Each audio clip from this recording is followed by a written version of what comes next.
안녕하십니까. 이게 날씨가 점점 추워지고 있는데 이렇게 또 다들 많이 모이신 걸 보니까 역시 얼굴은 잘생겨야 되고 강의는 잘해야 되는구나 하는 생각이 듭니다. 뭐 별로 안 웃기는 모양이로군요.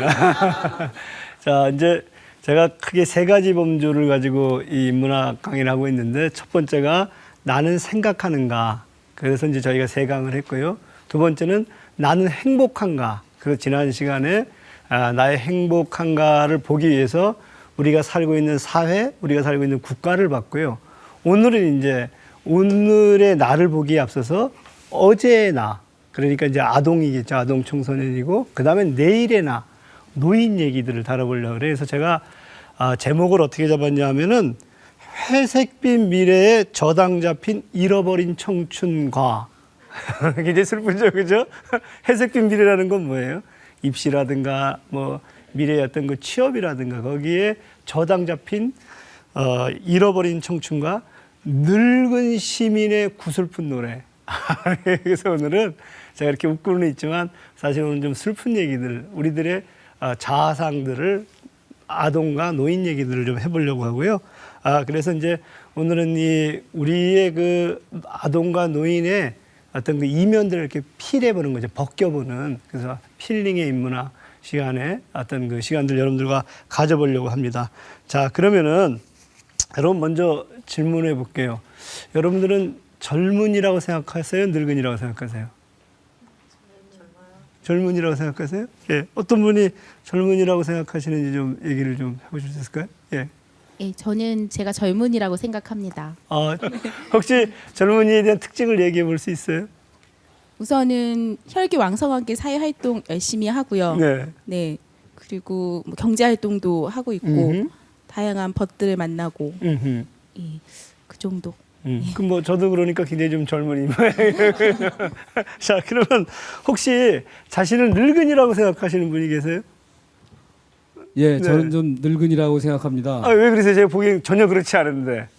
이게 그 정년퇴직을 하고 그 이후에 네. 다시 그 사회적으로 취업을 좀 하려고 해도 그 이력서를 가져가면은 나이가 많다고 그 안 뽑아주니까 취직을 할 수가 없었습니다. 그래서 저는 그 여러 군데 그 취업하려고 노력을 했는데 잘 안 되는데 또 올해부터는 또 그 지하철 그 무료로 탈 수 있는 시니어 카드가 나와서 제 스스로 이제 나는 늙은이가 됐구나 이렇게 생각을 합니다. 약간 이제 앞에 분이 뭐라 그러냐면 젊은이는 왕성하게 사회활동들을 한다라고 했는데 지금 말씀을 들어보니까 왕성하게 사회활동을 하려고 하도 기회도 안 주고 그리고 이제 여기저기서 이제 늙은이 취급을 받고 있다 이제 이래서 늙은이라고 생각하시는 모양인데요. 우리가 이제 달력이라든가 어떤 그 물리적인 나이 말고 오늘 다루려고 하는 것은 늙은이와 젊은이에 대한 좀 이야기를 해보려고 하거든요. 근데 요새 제가 인터넷에 보니까 굉장히 재미난 정의가 있어요. 늙은이는 뭐냐? 늘 그러니. 그래서 젊은이는 뭐냐? 저를 묻느니. 그렇듯하죠. 늘 그러니는 뭐냐? 기본적으로 뭐 세상이 늘 그러니까 별로 이렇게 변화를 하려고 한다든가 적극적으로 어떤 그 활동을 하려고 한다든가 그러지 않는 건 거죠. 늘 그렇다는 건 거고요. 젊은이는 항상 저를 묻는 이니까 끊임없이 나를 물으면서 끊임없이 세상에 대해서 자기가 무엇인가를 하려고 하고 고민하려고 하고 이런 것들을 이제 젊은이라고 한다는 건 거죠. 그래서 여기서 늙었다 젊었다 하는 것들은 단순히 물리적인 나이가 아니라 세상과 대면해서 사회적 관계와 대면해서 내가 어떤 것인가 하는 것들을 우리가 젊은이 늙은이라고 한다면 우리 주변에 젊은 늙은이가 많은 것 같아요. 늙은 젊은이가 많은 것 같아요. 선생님, 젊은 늙은이. 선생님은 제가 볼 때 계속 이렇게 알아보려고 하니까 제가 볼 때는 늙은 젊은이 있어요. 여기서 앞에 늙은이는 이제 물리적인 나이일 테고요. 그 다음에 젊은이는 이제 끊임없이 내가 뭔가 사회에 참여하려고 하고 사회에 고민하려고 하고 그런 점에서 저는 방송대학생들은 늙은 젊은이들이 많다. 이제 이렇게 얘기를 할 수 있을 것 같아요. 그래서 저는 젊은 늙은이의 많은 것들은 이제 숙명론에 빠진 사람들이 아닐까. 어쩔 수 없는 건 거고 난 여기서 스펙을 찾아갈 수밖에 없는 거다. 뭐 이런 생각을 할 텐데요. 제가 지금서부터 여러분한테 보여드리려고 하는 것은 늙은 젊은이들 한번 좀 보여드리려고 해요. 한번 이것을 보신 다음에 나는 어떤가 한번 좀 생각해 보도록 합시다. 젊은이와 늙은이의 구분은 무엇일까? 젊은이는 운명을 개척하지만 늙은이는 운명에 순응한다. 젊은이는 내일의 희망을 노래하지만 늙은이는 어제의 추억에 산다. 이런 점에서 숙명론에 빠져 희망을 잃은 젊은이는 늙은 것이고, 열정에 들떠 자신과 공동체에 더 나은 삶을 개척하는 늙은이는 젊은 것이다. 여기 3명의 늙은 젊은이가 있다. 첫 번째로 만날 늙은 젊은이는 독배를 마시는 71살의 소크라테스다. 소크라테스는 골방이 아닌 광장에서 지혜에 대한 사랑을 실천한 철학자였다. 끊임없이 사람들을 만나며 대화를 통해 상식을 비판하고 참다운 진리로 나아가고자 했다. 결국 이런 진리를 낳는 산파 행위로 재판장에 서게 되지만 죽으면서까지 자신은 공동체에 착 달라붙어 길과 방향을 묻는 등해이고, 이 등해를 죽이면 아테네의 미래는 없다며 노익장을 과시했다. 이런 기계와 열정은 사약을 받는 순간에도 지속되었다. 다비드의 그림 소크라테스의 죽음을 보면 소크라테스는 죽음 앞에서도 자존감을 잃지 않고 두려움이 없는 반면 제자들은 슬픔에 몸부림치고 있다. 플라톤은 맥없이 앉아 있으며 크리토는 스승의 무릎을 쥐고 있다. 이 상황에서 소크라테스는 왼손을 들어 참된 진리를 가리키고 있다. 심지어 사약 앞에서도 토론을 멈추지 않았는데, 억울한 누명을 쓰고 독배를 마시는 것이 옳은지, 옥리에게 뇌물을 주고 도망가는 것이 옳은지를 두고 제자들과 토론을 벌였다. 이처럼 소크라테스에게 토론은 죽음 앞에서도 포기할 수 없는 공기와 같은 존재였다. 두 번째는 르네상스 시대의 천재 예술가 미켈란젤로다. 그가 천정화 최후의 심판을 그린 나이는 60대 후반이었는데, 주목할 점은 당시의 통념과 반하는 그림을 그렸다는 사실이다.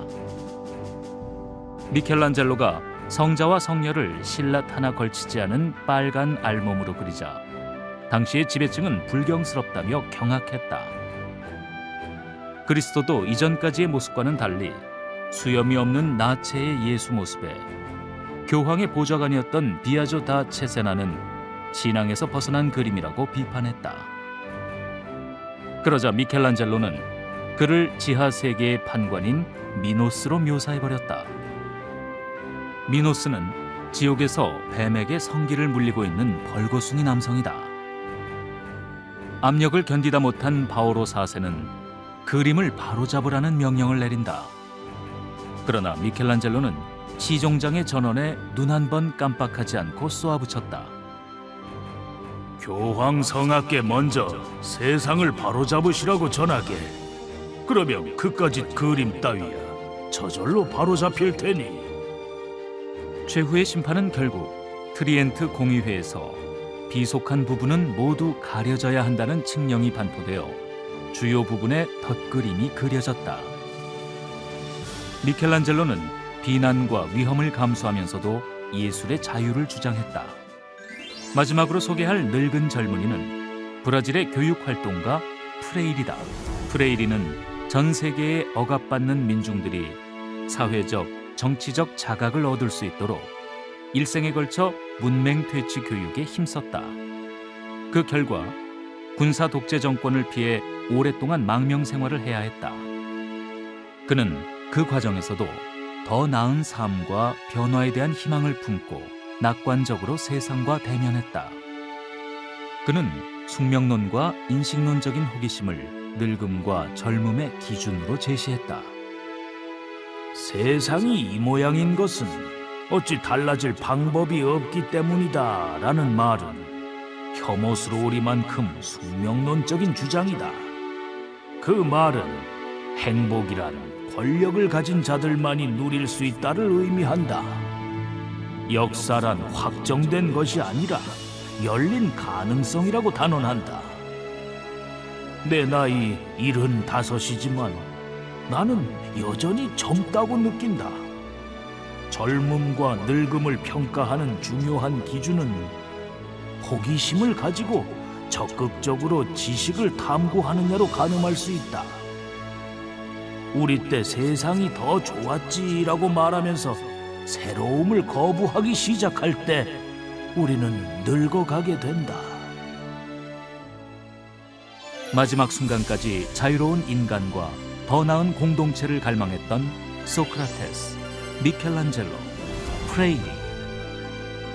늙은 나이에도 죽음을 무릅쓰고 등해가 되고자 했고 자유에 대한 억압에 저항했으며 끊임없이 비판적인 세상 읽기를 시도했다.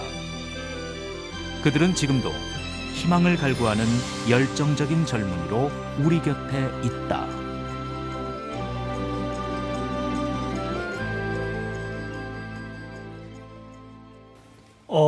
어떻게 보셨어요?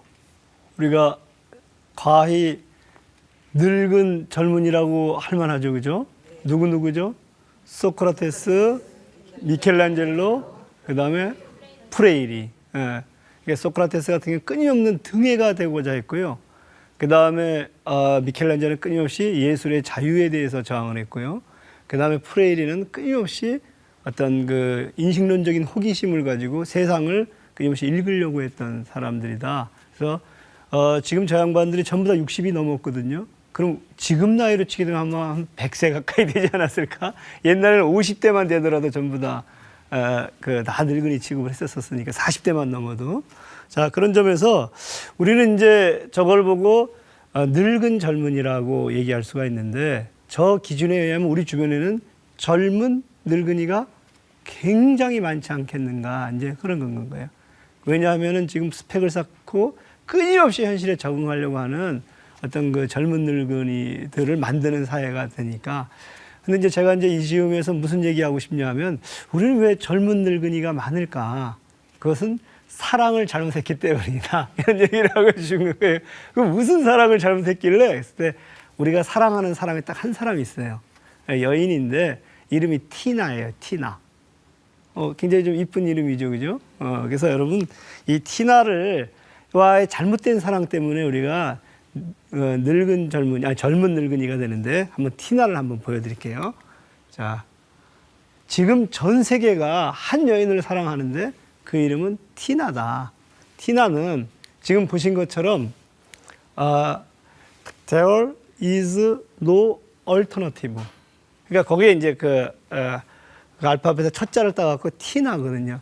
거기에는 아무런 대안이 없다, 이런 뜻이거든요. 그러니까 우리에겐 지금 대안이 없어요. 무슨 대안이 없어요? 시장화밖에 대안이 없고, 무슨 대안이 없어요. 취업을 하기 위해서 스펙을 쌓는 것밖에 대안이 없고, 대안이 없어요.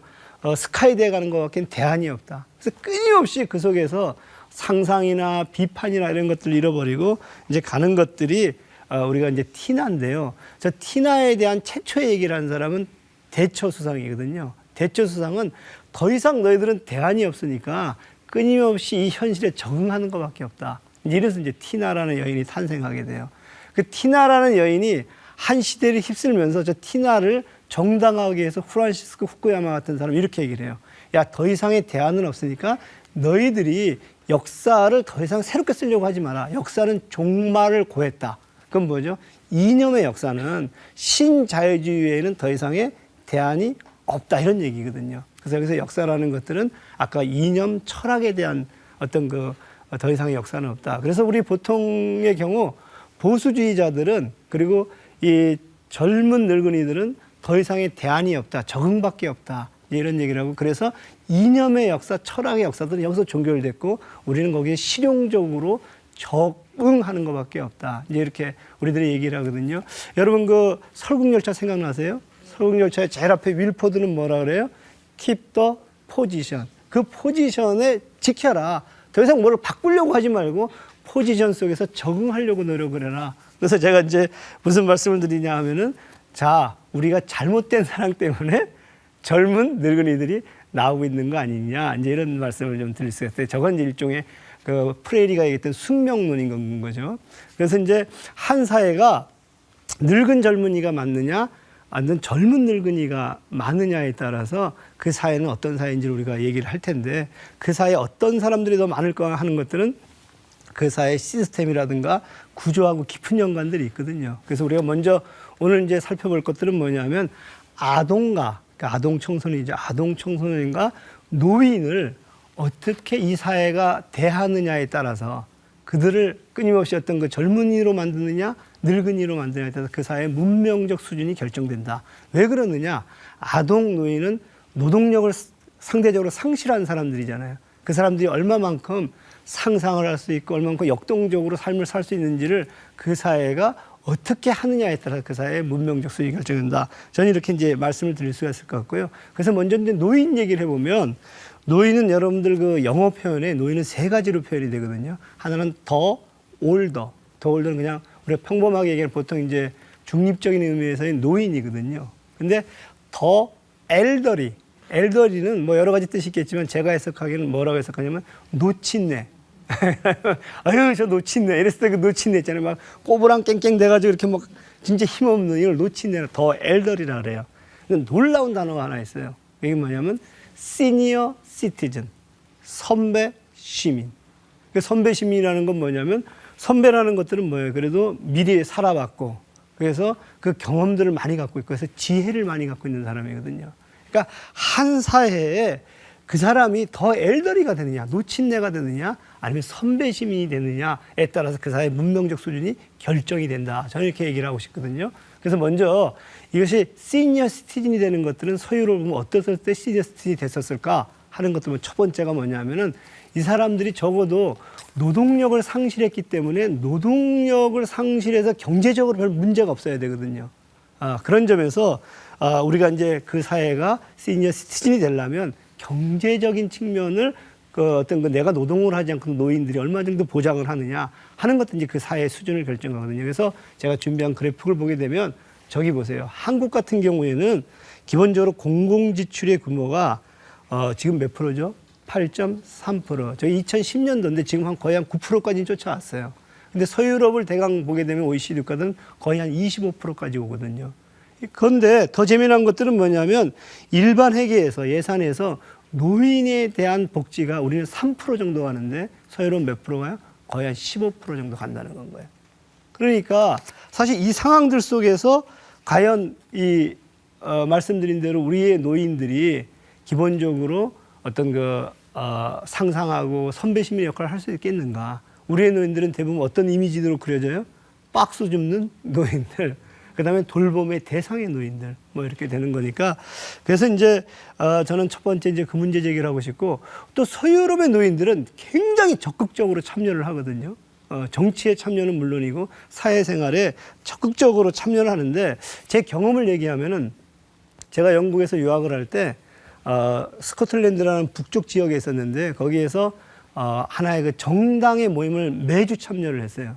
그 매주 그 정당이 개최하는 뭐가 있냐면 독서 모임이 있고 책 모임이 있거든요. 저자를 불러서 하기도 하고 아니면 책을 한 권 읽고 토론을 하는데 그 정당의 이름은 솔리다리티라고 연대라는 이름을 가진 어떤 그런 정당인데 정말 흥미롭고 제가 정말로 부러웠던 것은 노인들 있잖아요. 노인들이 와서 턱을 개고 한참 듣고 발언을 하고 토론을 하고 또 때로는 그 노인들이 그 일종의 그 뭐죠 그 기금을 모금하기 위해서 발 벗고 나서 그 음식도 하고 그래서 저는 거기에서 보면서 저 사람이야말로 선배 시민이구나. 저 사람이야말로 늙은 젊은이구나. 정당에 참여한다는 것은 끊임없이 그것을 통해 갖고 자기의 욕구라든가 세상의 변화를 꾀하는 거니까. 그래서 저는 그것이 이제 첫 번째 장면이고 두 번째는요. 보통 여러분들 어릴 때 교회에 왜 나가요? 크리스마스 때나 또 추수감사절 때 뭘 주워서 나가잖아요. 제가 영국에 갔을 때 처음에 뭐 배는 고프고 어디 뭐 밥해 먹기 싫고 하는데 교회에서 일주일에 한 번씩 거기서 성경 공부를 하면 먹을 걸 줬거든요. 그래서 제가 그 모임에 나갔는데 재미난 건 뭔지 아세요? 거기에 있는 목사님이 설교를 하는데 노인분들이 한 번도 졸지를 않는 거예요. 막 열심히 딱 듣는 거예요. 그래서 제가 어떤 생각을 했냐. 야, 여기서는 정말 목사하기 힘들겠다 말이야. 우리나라 대부분 좋으니까 뭘 얘기하든지 간에 상관이 없는데 그래서 제가 그걸 보면서 야, 정말로 설교 준비를 많이 해야 되겠구나. 그래서 제가 다니던 교회는 목사님이 2분이 있었는데요. 이분들이 설교를 일주일에 한 번 설교를 해요. 그러니까 2주일에 한 번씩 하는 건 거죠. 그 새벽 기도 이런 것들이었고요. 그러니까 이 양반들의 설교는 굉장히 퀄리티가 높은, 수준이 높은 설교들을 할 수밖에 없고 해야만 되는 건 거예요. 그 교인들을 끌고 가기 위해서. 그래서 제가 이제 느꼈던 것들은, 야, 정말 늙은 젊은들이 있구나. 이런 생각을 했어요. 그래서 이제 이들이 지금 이제 말씀드리고 싶은 것들은 뭐냐면, 그렇게 가서 묻고 참여하고 질문하고 그리고 그들 스스로가 조직화하고, 그래서 거기는 굉장히 다양한 조직들이 있는데요. 제가 한두 가지 단체 예를 들면 유럽 노인 복지연합회, 유럽 노인 연계망, 그래서 유럽 퇴직 노인 연합회, 국제 노인 단체협회 뭐 등등이 있는데, 갈색 포범, 회색 포범 이런 단체도 있어요. 회색 포범 뭐겠어요? 머리가 회색이니까 회색 표범인 건 거예요, 친구들이. 그런 단체들도 뭐 미국 같은 데 있고 뭔지 등등. 그런데 제가 이제 말씀드리고 싶은 것들은 뭐냐면, 이분들이 대체적으로 지역의 지방에 가서 노인 자문위원회를 만들어서 거의 다 참여하고 있다는 거예요. 그래서 오늘 이제 제가 말씀드리고 싶은 것은, 이분들은 그런 점에서 보게 되면 늙은 젊은이다. 그래서 스스로의 문제들, 스스로의 권리들, 스스로의 어떤 그 고민들을 정치적, 사회적 활동들을 해서 풀어내고 있다라, 이제 이런 말씀을 드렸었고요. 이제 아동의 경우, 아동도 당연히 뭐죠? 돈을 벌 수가 없죠. 그래갖고 아동의 경우도 보면 여러분들 다 아시겠지만 아동수당을 하는 것들이 있거든요. 그래서 아동수당을 통해 가지고 기본적으로 그 아동들의 어떤 그 기본적인 그 출발선들을 갖게 한다든가, 더 나아가게 되면은 끊임없이 선행학습을 못하게 한다든가, 그래서 다른 아동의 질문들을 방해한다라고 생각을 해서 이제 금지하고 있다든가, 또 한 가지는 뭐 노사 협력을 어려서부터 초등학교 4학년서부터 가르치거든요. 제가 지난번에 말씀드렸겠지만, 그래서 그것을 통해 갖고 끊임없이 노동자의 권리에 대해서 고민을 한다든가, 의료라든가 교육을 무상을 통해 갖고 이 친구들이 어떤 부모를 만나든지 간에 마을과 사회가 아이를 키우는 어떤 그런 시스템들을 거쳤다는 건 거예요. 제가 깜짝 놀랐던 것은, 제 딸의 제일 친한 친구가 캡티바였는데, 캡티바 부모님이 사실은 전혀 경제활동들은 안 하거든요. 근데 나이가 50이 넘었는데 박사과정을 들어가고 석사과정을 들어가요. 거기는 대학생이 있고 중학생이 있고 초등학생이 있는데, 그럼에도 불구하고 그 가게가 유지가 되더라는 건 거예요. 그것은 사회가 부여한 임금, 시장 임금이 아니라 그걸 통해 갖고 최소한도 인간적인 삶들을 하더라. 그런데 우리는 도대체 어떨까? 제가 슬픈 노래를 하나 들려드리고 그걸 통해 갖고 한번 생각해 보도록 합시다.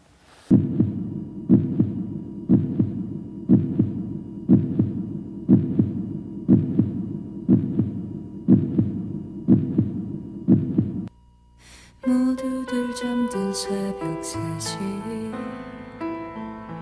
나는 옥상에 올라왔죠. 하얀색 십자가, 붉은빛 십자가, 우리 학교가 보여요. 조용한 교정이, 어두운 교실이,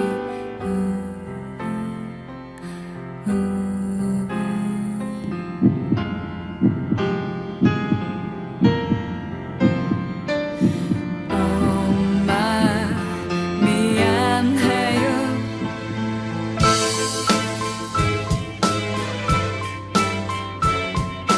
아무도 내 곁에 있어주지 않았어요. 아무런 잘못도 나는 하지 않았어요. 왜 나를 미워하나요? 난 매일 밤 무서운 꿈에 울어요. 왜 나를 미워했나요? 꿈에서도 난 달아날 수 없어요. 무슨 노래인지 아시겠어요? 잘 모르시죠?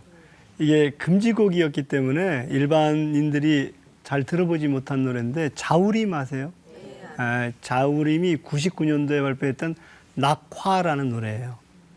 근데 그 당시에 이 노래가 이제 왕따 당한 아이를 이제 묘사하고 있는데, 이게 방송 불가 판정을 받아가지고 금지됐던 곡이. 그래서 여러분들이 잘 모르실 테고, 그래서 저희가 화면을 구하다 보니까 잘 남아 있는 화면이 없었고 이제 저런 화면들이 나오게 됐는데요. 자, 이 노래를 금지했다고 해서 현실이 가려질 수 있을까요? 알겠어요?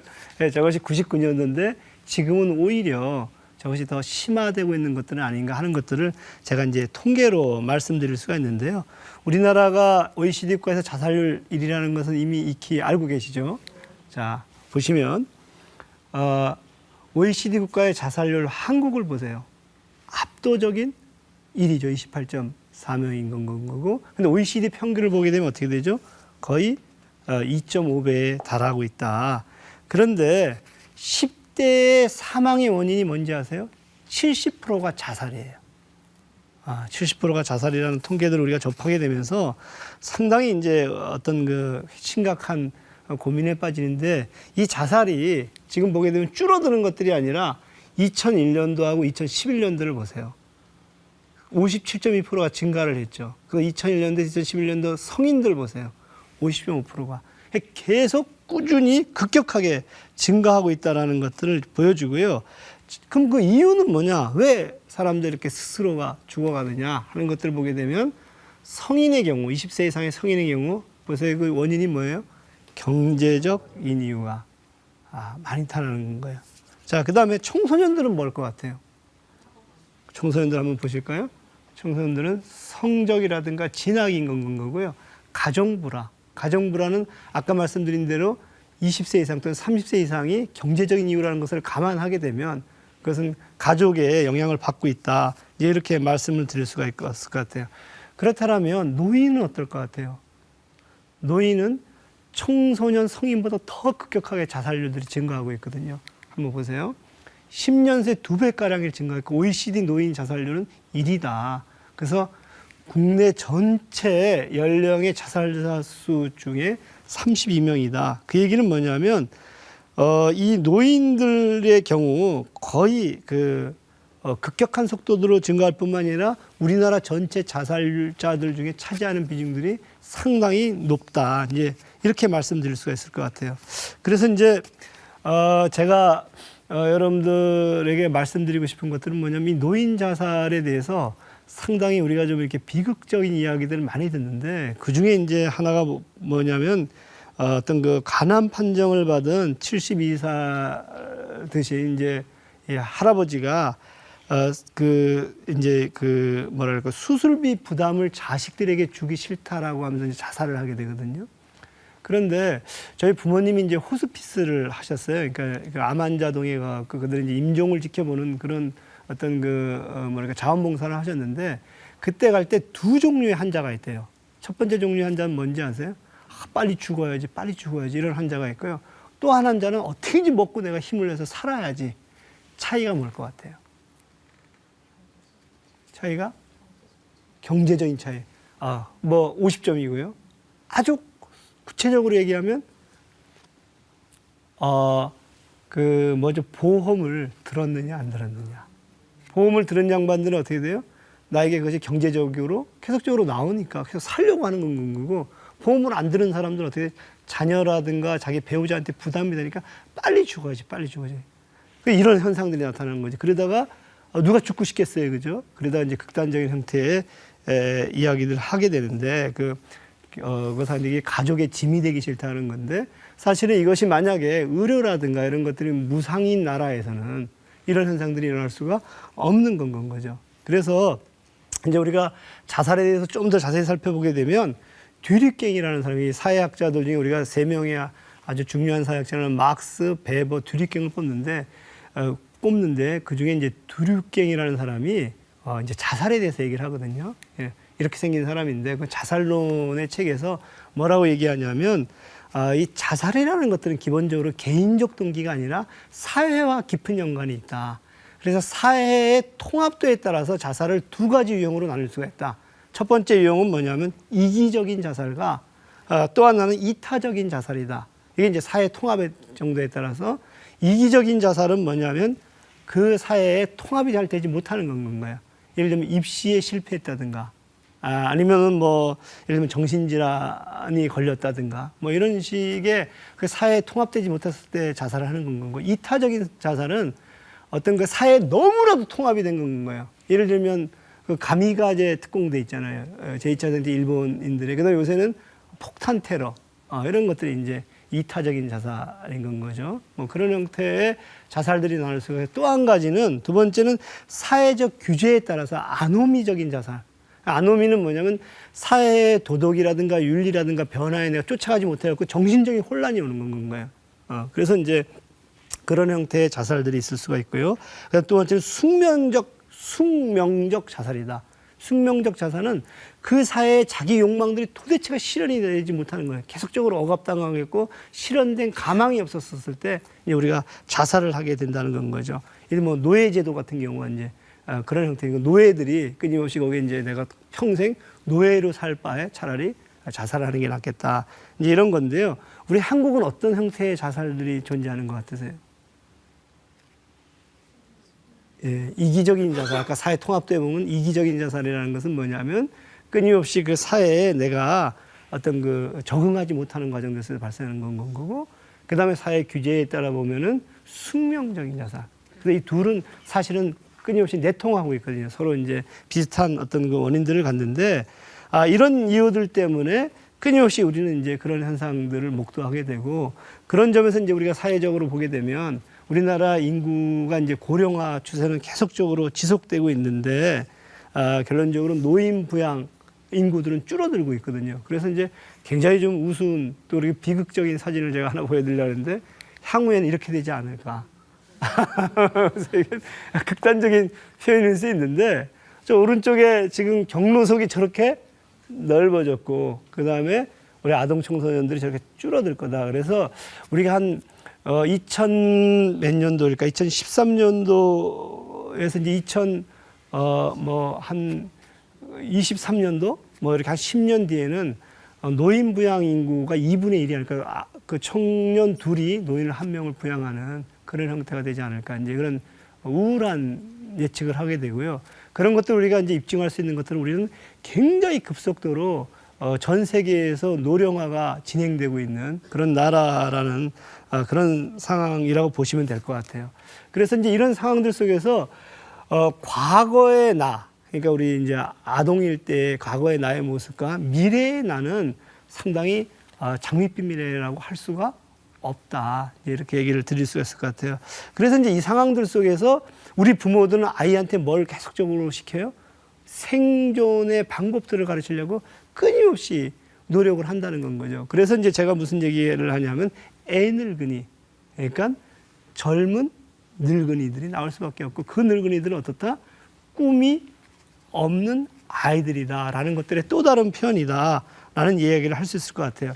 제가 고등학교, 중학교에 일일 교사를 거의 안 가거든요. 중고등학교에 그 강의들을 잘 안 가는데, 왜냐하면 제가 어떻게 그 친구들을 다뤄야 될지 아직까지 제가 이제 충분히 이게 어떤 방법을 발견하지 못해서 섬세하게 접근을 해야 되는데, 그래서 못 가는데, 제가 한번 갔어요. 제가 아는 그 교사 선생님이 반드시 한번 좀 와달라고 해서. 그래서 이제 그때는 뭘 가냐면 성공한 직업 해서 이제 교수로 간 건 거예요. 학생들한테 질문을 하라 했어요. 너들 질문이 뭐니? 이랬더니 질문이 크게 두 가지가 나와요. 하나는 뭐냐면 연봉이 얼마예요? 제 연봉이 얼마인 것 같아요?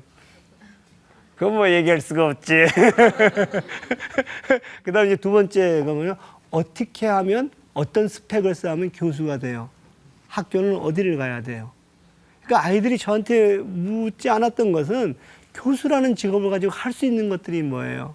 왜 교수가 되려고 했었어요? 하는 동기라든가 그걸 가지고 할 수 있는 꿈이라든가 이를 묻지 않았다는 건 거예요. 그래서 요새 아이들은 제가 이제 그런 고민들을 했고요.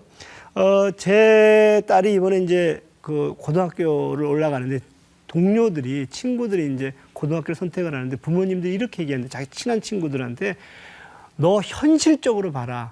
현실적으로 보면 구급 공무원을 하는 것들이, 너는 지금 공부도 못하고 뭐도 못하고 구급 공무원들이 너 적격이니까 어디 고등학교 어떻게 가서 이렇게 해라. 이렇게 얘기를 한다라는 건 거예요.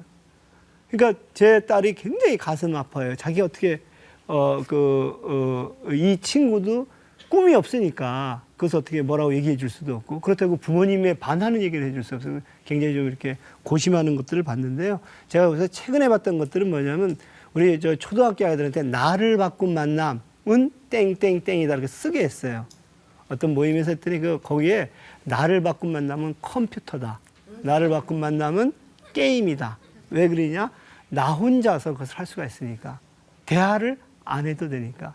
그래서 제가 지금 말씀드리고 싶은 것들은 뭐냐면 기본적으로 우리는 애늙은이, 젊은 늙은이들이 많이 나오는 것들인데 많이 나올 수밖에 없는 구조인데 그것이 지금과 같은 취업률이라든가 지금과 같은 구조들 속에서 끊임없이 그렇게 되지 않을 것이냐 하는 것들을 이제 여러분한테 말씀드릴 수가 있을 것 같아요. 그래서 아이들의 모습을 저는 어떻게 묘사를 하냐면 창살 없는 검투장 속에 병든 아이들이다.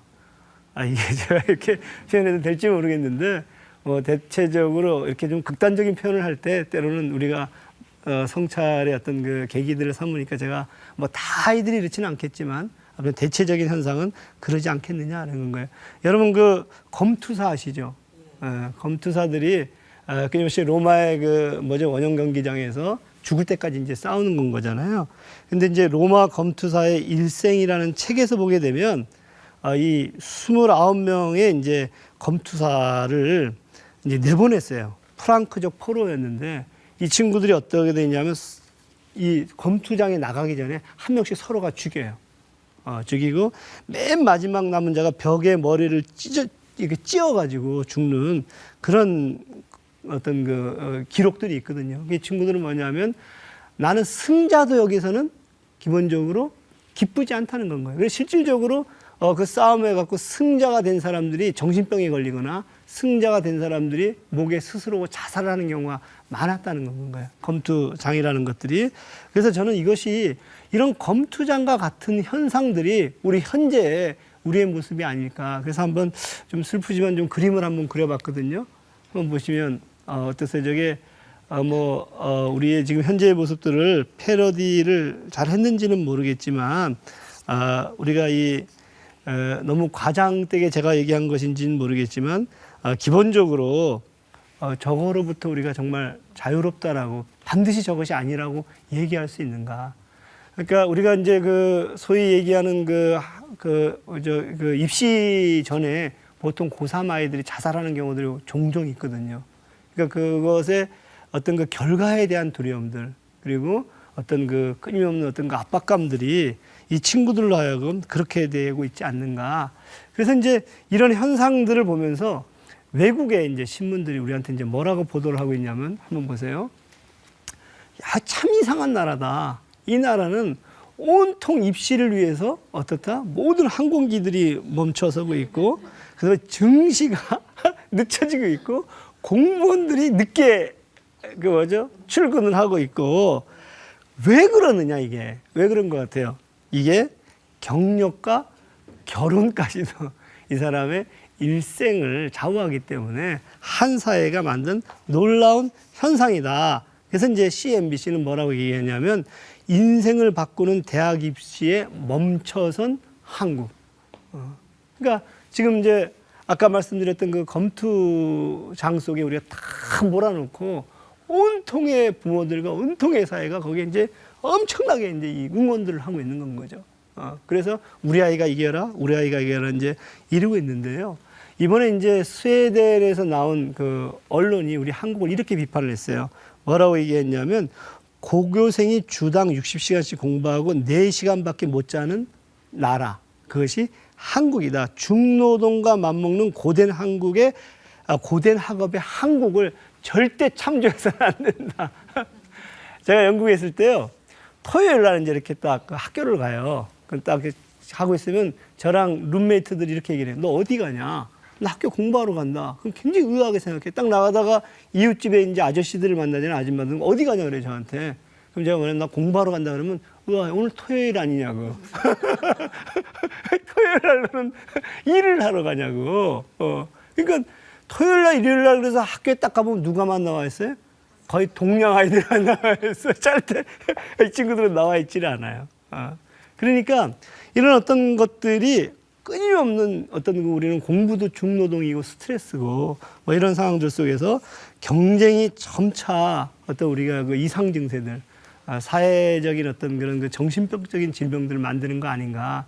그래서 이제 이번에 나온 재미난 통계는 뭐냐면 잘 사는 집 그리고 경쟁이 심한 곳에서 정신 증세들이 훨씬 더 많이 나타나고 있다 하는 통계가 나왔어요. 한번 보실까요?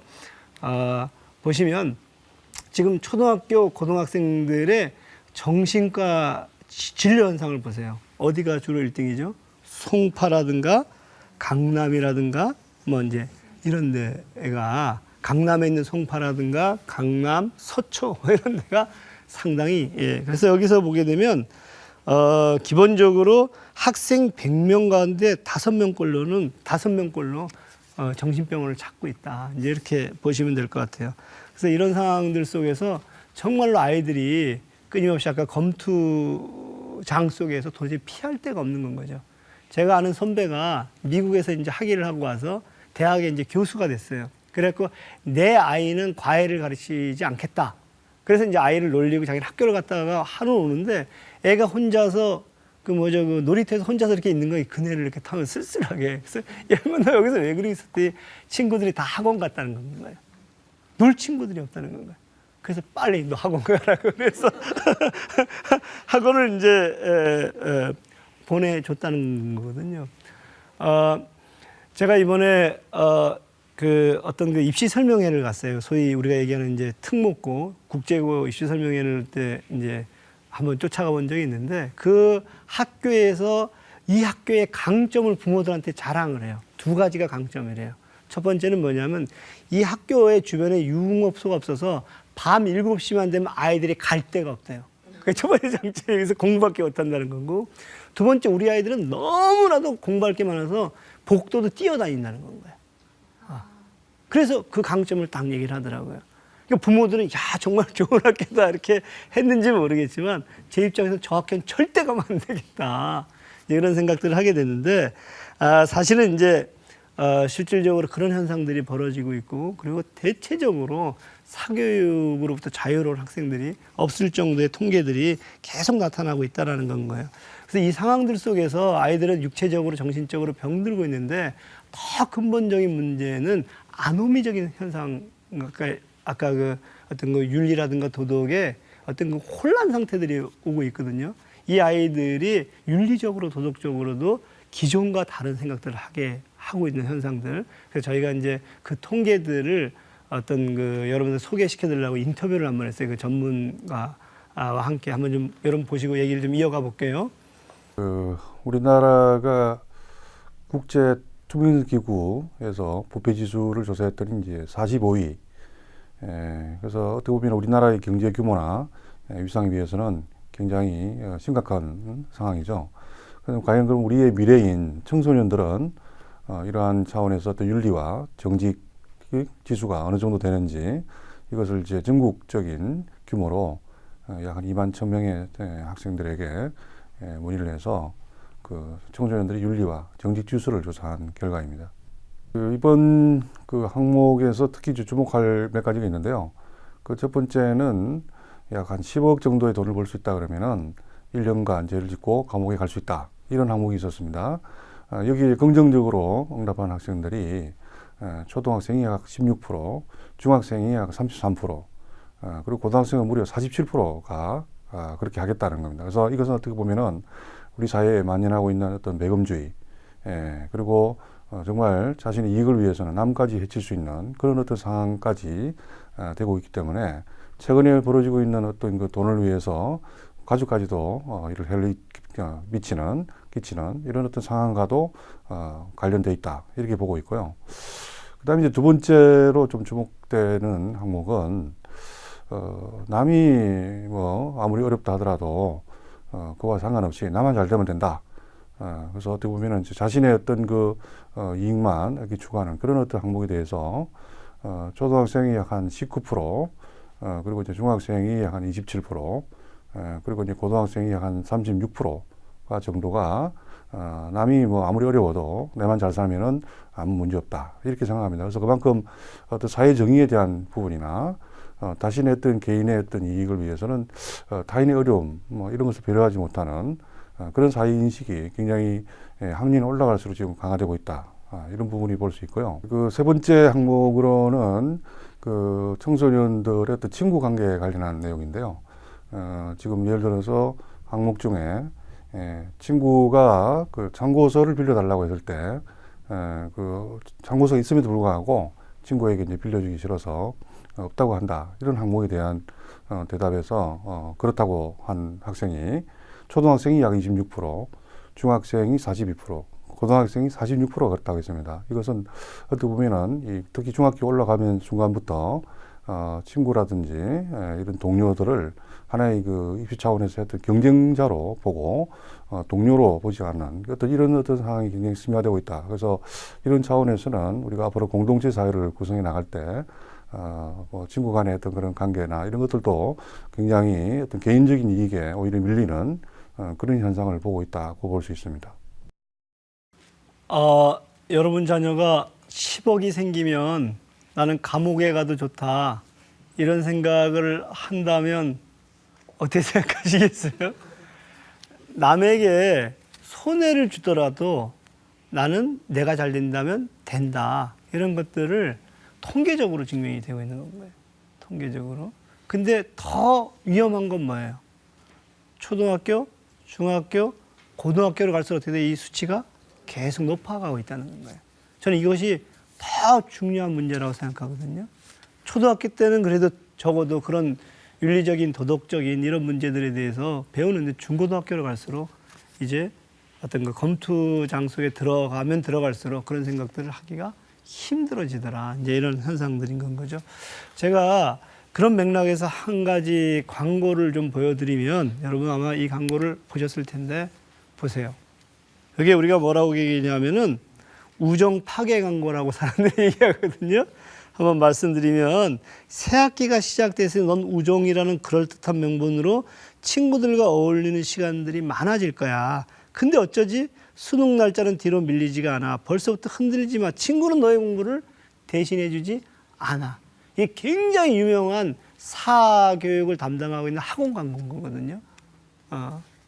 무슨 얘기인지 알겠죠? 그 다음에 또 다른 학원 그 차를 한번 보여드릴게요. 어때요? 이 버스는 종점이 어디다? 스카이다. 또 하나는 뭐예요? 1등 학생들이 타고 있어요. 1등 학생들이. 자, 우리는 이 얘기들을 보면서 어떤 생각을 할 수 있을 것인가 이런 건가요? 제가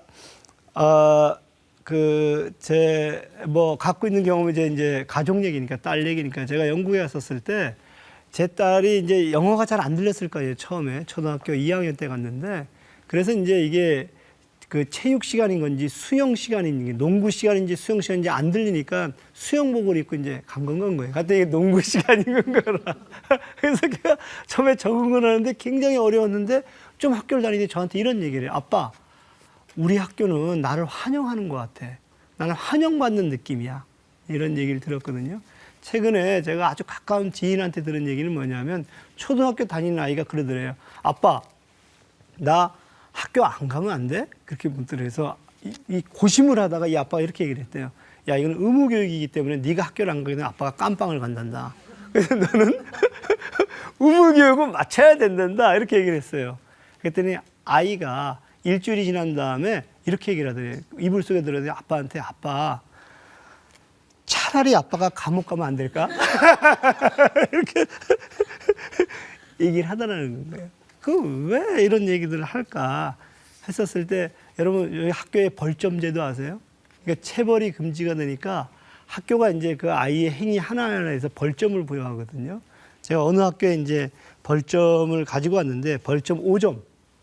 수업 시간 태도 불량 또는 면학 분위기 저해. 그럼 5점 딱 주는 건 거예요. 두 번째 벌점 30점. 흡연 또는 음주. 그다음에 벌점 50점. 이성 간의 어깨 동무 및 손잡고 다니는 행위 등으로 인한 풍기문란. 그다음에 벌점 100점. 교직원 폭행 또는 선동. 학생을 선동하여 질서를 문란하게 하는 행위. 그래서 이 아이들이 우등생은 학교에서 공부하고 열등생은 친구를 만나는 재미 하나로 학교를 가는데 재미난 것은 뭐냐면 한 해에 학교에서 밀려난 학생들이 7만 명이나 된다는 거예요. 엄청나죠? 그래서 이 학생들을 저도 이제 경험을 했는데 제 가까이에서 학생의 문제가 있으면 그 학교를 항상 어떻게 해요? 얘를 전학 보내요. 이 벌점 제도를 갖고. 그럼 다른 학교는 받아요, 안 받아요? 안 받아요. 그래서 얘는 끊임없이 사회적 미화가 되는 어려서부터 이제 그런 현상들이 하는데 이것은 교사들조차도 굉장히 무기력한 건 거예요. 교사들 입장에서는 이 학생들에게 기본적인 인격이라든가 아니면 기본적인 근본적인 교육을 할 수 있는 시스템들이 안 되다 보니까 교사들은 무기력하고 우리가 끊임없이 행정에 매달렸고 아이들을 붙잡고 있는 게 아니라 컴퓨터를 붙잡고 뭐 이런 얘기들이 우리가 이제 나오게 되는 거죠. 자, 이것이 이제 아이들의 문제라면 노인의 문제는 저는 이제 삼독이라는 이름으로 이제 표현하는데 첫 번째는 경제로부터 고독하다. 두 번째는 정치로부터 고독하다. 세 번째는 사회로부터 고독하다. 이렇게 이제 삼독의 관점에서 풀어가는데요.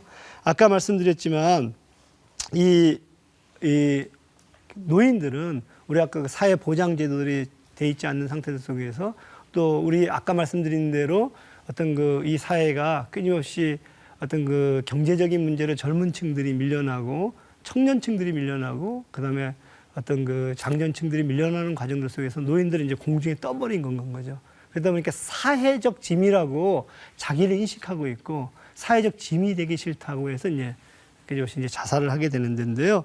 2004년도에 굉장히 좀 유명한 일화인데 이 78년이나 함께 산 아내를 죽이는 독한 남편이 됐다.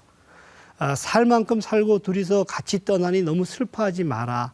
그리고 이제 달력 뒷장에다 이런 유서를 남기고 그다음에 이제 250만 원은 장례식으로 써라. 그러니까 남기고 죽은 이제 이 얘기인데 문제는 뭐냐면 최근에 이런 일들이 계속적으로 반복돼서 일어나고 있다는 거예요.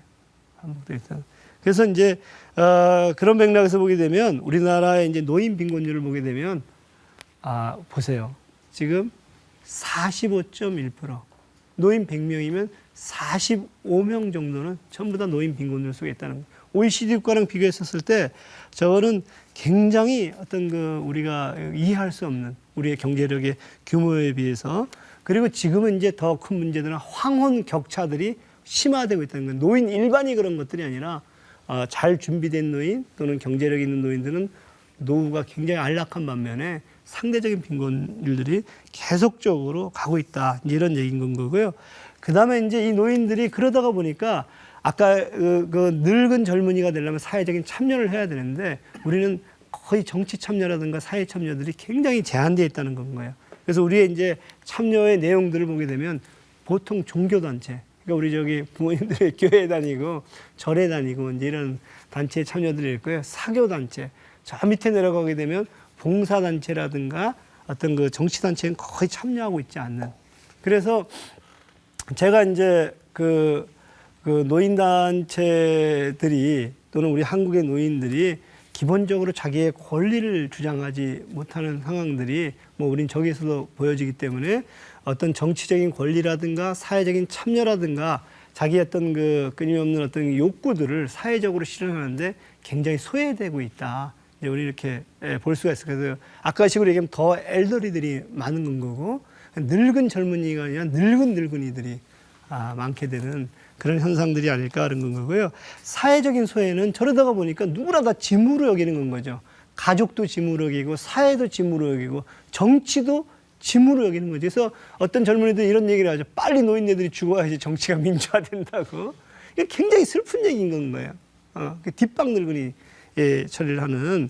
근데 이제 제가 이제 오늘 묻고 싶은 것들은 뭐냐면 과연 우리 아이들이 저렇게 꿈이었고 끊임없이 어떤 자기의 욕망들을 죽이고 저렇게 달려가는 것들, 노인들이 저렇게 정치 참여들이 저조하고 그리고 끊임없이 사회적 짐이 되는 것들이 과연 저들의 책임일까? 과연 저들의 문제일까? 하는 것들을 좀 오늘 묻고 싶고요. 그리고 이제 마지막으로 더 얘기하고 싶은 것들은 뭐냐면 저들이, 노인들이, 아동들이 지금 현재의 시민이라는 건 거거든요. 아동 같은 경우 우리가 뭐라 그래요? 미래의 시민이라고 얘기하잖아요. 미래의 어린이라고 하는데 그러면 현재는 아니에요? 현재의 시민들은 아니에요? 그래서 끊임없이 아동들이 갖고 있는 욕망이라든가 아동들이 갖고 있는 끊임없는 어떤 그 사회 참여라든가 이런 것들을 끊임없이 우리가 제약하고 있지는 않은가. 제가 노르웨이의 최근에 얘기를 읽어보면 중학교 2학년, 3학년만 되면 정당에 가입을 해요. 그다음 아까 말씀드렸지만 초등학교 4학년만 되면 노사 갈등에 대해서 배우고 모의 실험들을 하고 노사가. 그래서 끊임없이 이들은 미래의 시민들이 아니라 현재에도 참여하는 시민이라는 것들을 얘기할 수가 있고요. 노인 같은 경우에도 우리가 노인은 성에 대한 욕구가 없는 거라고 생각하거든요. 근데 노인도 끊임없이 성에 대한 욕구가 있고 다양성들이 있고.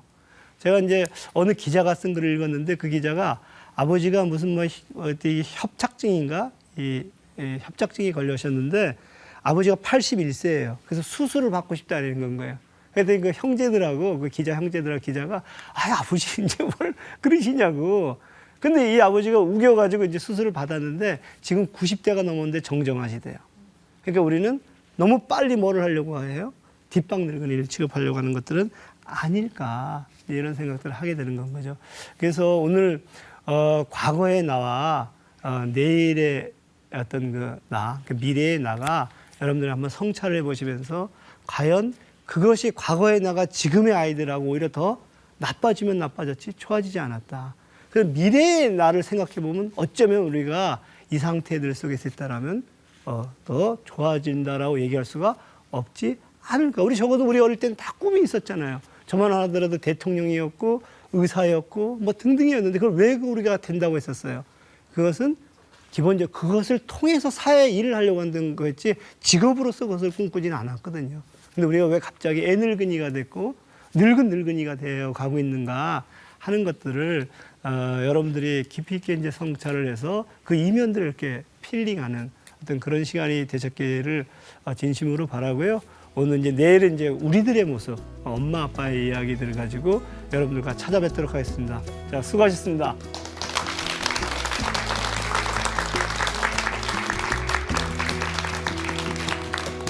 재밌었어요?